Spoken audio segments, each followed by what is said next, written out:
Bonjour tout le monde et bienvenue à une nouvelle capsule concernant le repêchage 2021 de la Ligue nationale de hockey.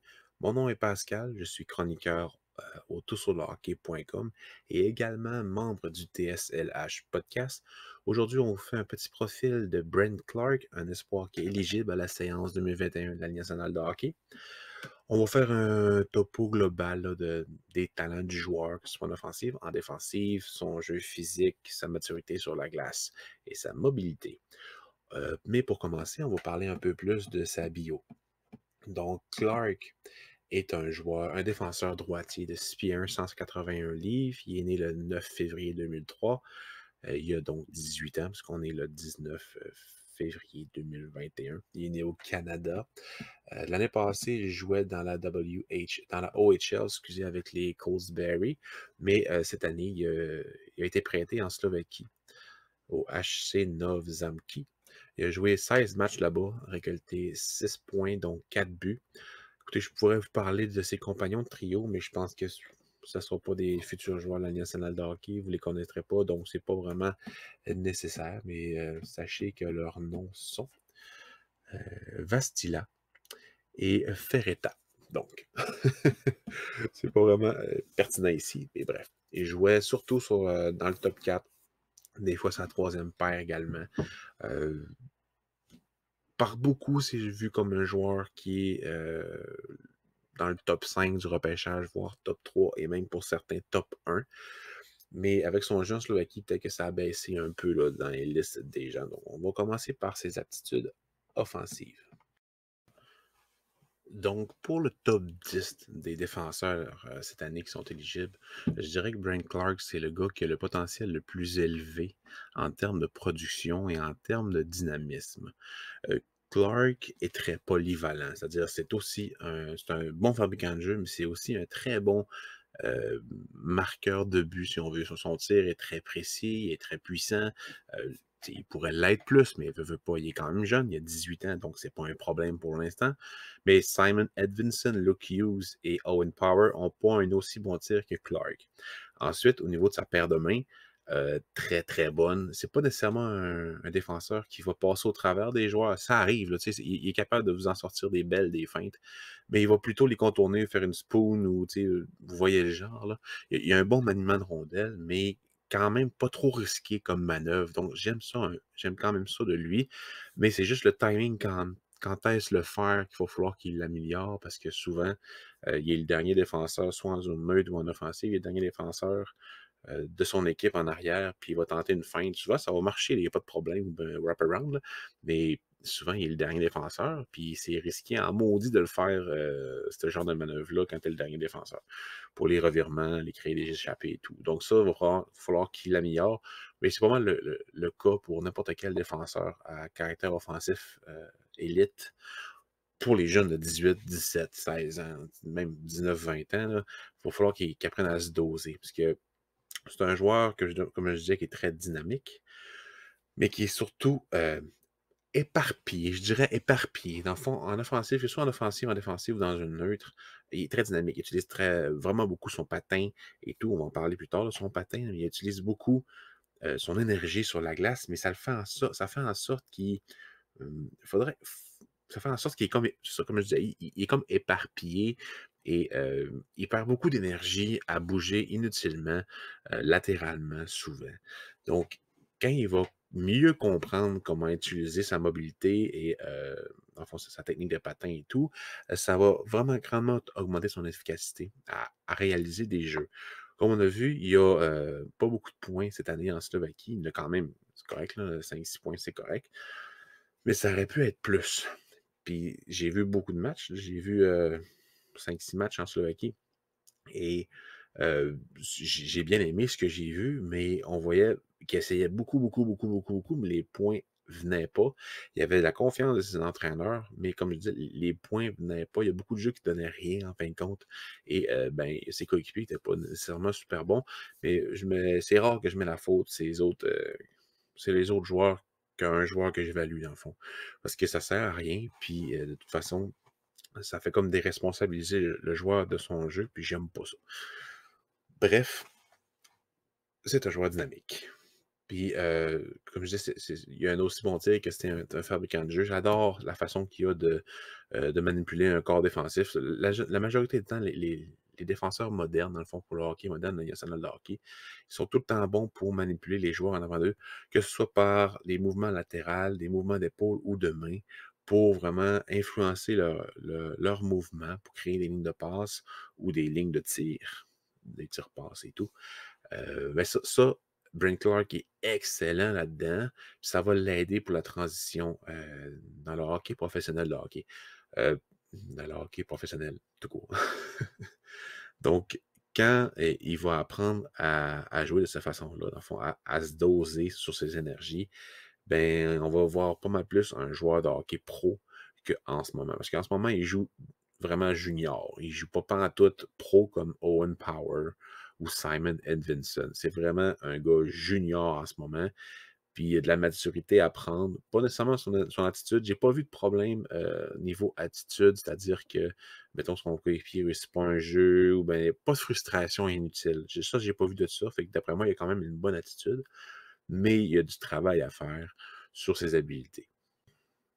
Maintenant, parlons un peu plus en détail de sa technique de patin, sa mobilité. Écoutez, c'est un gars, il me fait beaucoup penser à Petrie dans ses débuts de la Ligue nationale de hockey.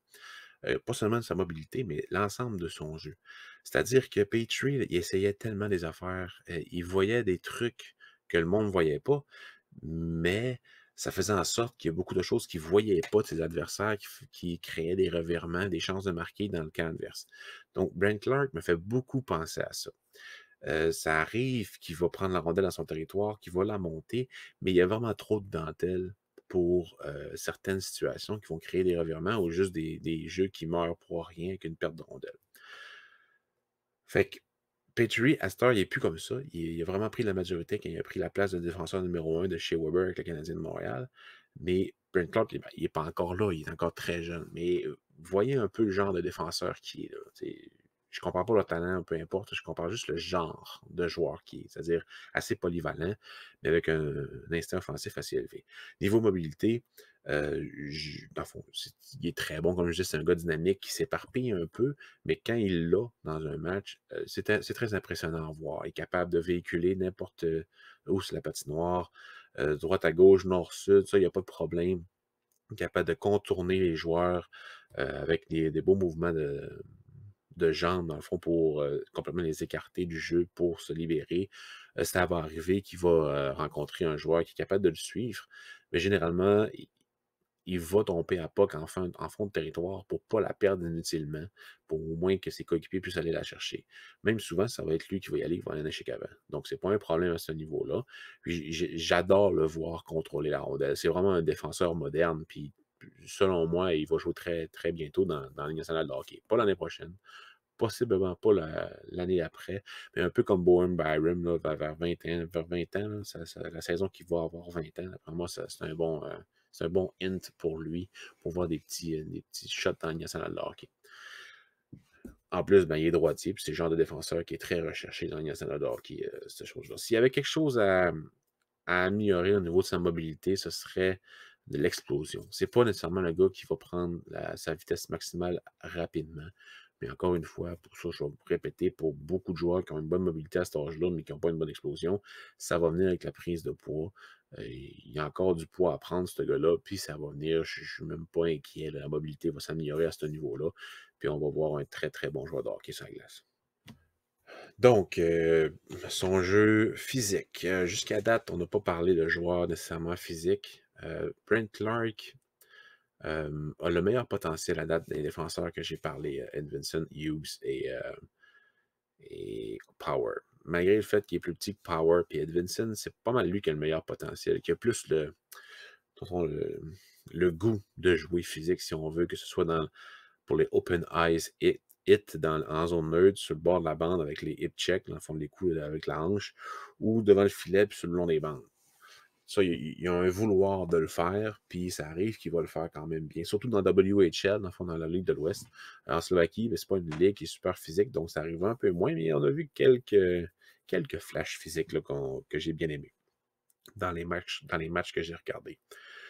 Mais devant le filet, j'aimerais le voir un peu plus méchant, mais c'est pas vraiment son rôle dans une équipe de hockey. Son rôle, c'est pas être Shea Weber. Son rôle, c'est être plus un Jeff Petrie, là. Donc, utiliser son corps pour séparer le porteur du disque de la rondelle, mais pas nécessairement de démonter le gars. Ben, c'est ça, il va être assez bon pour faire ça.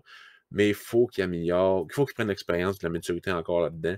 Son positionnement n'est pas toujours bon. Il a un vouloir de jouer. Il laisse pas tomber son jeu défensif. Puis ça, c'est de bonne augure pour la suite des choses. Mais il y a quand même beaucoup d'expérience à prendre à ce niveau-là. Il va falloir qu'il soit coaché, vraiment bien coaché, pour qu'il devienne un joueur professionnel de la Ligue nationale de hockey, puis surtout bon dans son territoire. Son angle d'attaque n'est pas tout le temps bon. Ça va arriver qu'il va créer des revirements chez l'adversaire à cause de sa mobilité surtout, puis de son positionnement, mais c'est plus de la chance des fois que vraiment du vouloir du joueur. Tu sais, ça reste un bon joueur de hockey, là, c'est sûr qu'il est capable de jouer défensif, mais il faut vraiment c'est ça, qu'il apprenne à y jouer. Heu, j'ai pas grand-chose d'autre à dire sur son jeu défensif, outre le fait que, ben, ça va venir avec le temps. Je suis pas pantoute inquiet là-dessus. Donc ça fait un peu le tour de ce que je voulais dire concernant Brent Clark. Il va assurément sortir très tôt, dans le repêchage, là, cet été ou, s'il est repoussé, l'année prochaine ou bref, je sais pas quand est-ce que ça va se passer, là, mais c'est clair qu'il va sortir dans le top 10. Je le vois plus top 5 parce que son potentiel élite en offensive est trop bon pour qu'il soit ignoré, surtout que c'est un droitier. Et dans les top défenseurs cette année, il n'y en a pas beaucoup de droitiers. Donc, d'après moi, il pourrait sortir très tôt en raison de ça et de son potentiel physique, de jeu physique. Selon moi, ça va intéresser du monde. Je vois Power avant lui, mais pour le reste, il y a sa place contre Edvinson, contre Luke Hughes, contre Carson Lambos, qui va probablement faire partie des prochains défenseurs que je vais vous parler. Donc, il a sa place parmi cette talle-là. Fait que attendez-vous à ce qu'il sorte assez tôt. Il va y avoir beaucoup de défenseurs dans le top 4. Moi, dans le top 10. Moi, j'en vois environ 4 ou 5 sortir, ce qui n'est pas arrivé depuis un bon bout déjà. Ou c'est jamais peut-être arrivé, j'ai pas fait de recherche là. Mais attendez-vous à ce qu'il sorte très tôt. Donc, je vous remercie beaucoup de m'avoir écouté pour ce profil de joueur sur le repêchage. J'espère que vous avez apprécié. Donc, n'hésitez pas à partager euh, l'audio de ce profil sur les réseaux sociaux. Vous pouvez nous rejoindre tous sur hockey.com.